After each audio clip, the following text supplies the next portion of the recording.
Hey, Coach, just want to talk real quickly about just a couple tips on practice organization that may help you a little bit as you're working through. And this is not specific to what I run, but really any offense or defense, just general thoughts on organizing a practice that I think might be able to help you.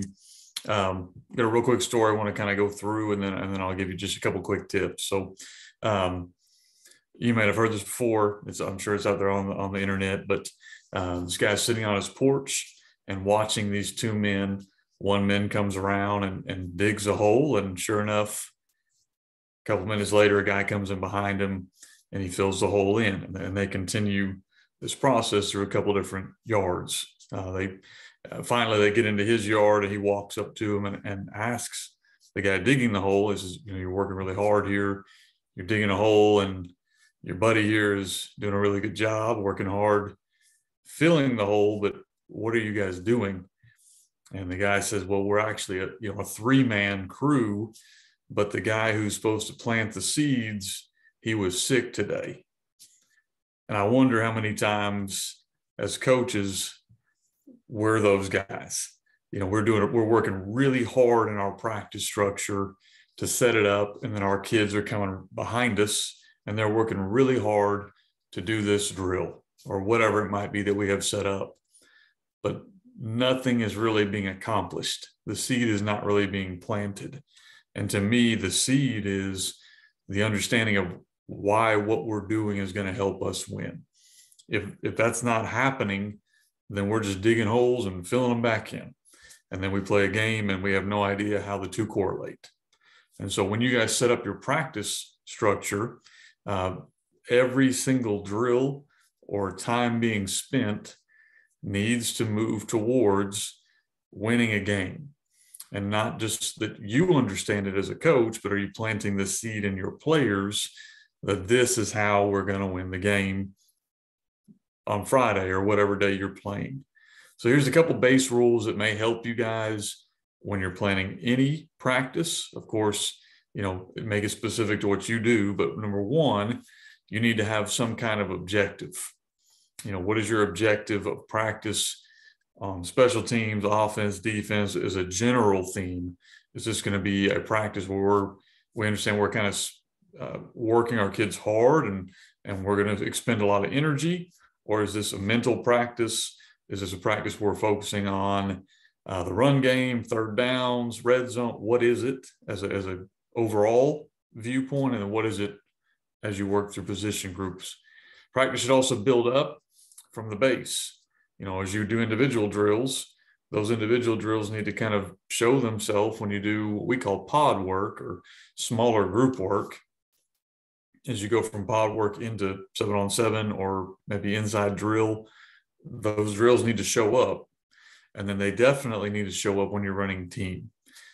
Kids should be able to leave your practice and understand why you ran the drills you ran up front, how they corresponded as the practice kind of went. And the practice also ought to build up in speed. Individual drills, it's great to say, hey, we got 45 reps in individual drills. Well, how quality, were those drills? I'd rather have guys go full speed, knowing what they're doing and only get a limited number of reps than to get an endless amount of mindless reps. Number three, you need to meet before practice. If that's impossible, any talking, any explaining should be done during individual. Of course, spring football is a little different, potentially even early fall camp, maybe a little different, but we shouldn't be introducing new drills all the time for the sake of introducing drills. I think as coaches, we kind of fall into that trap a lot.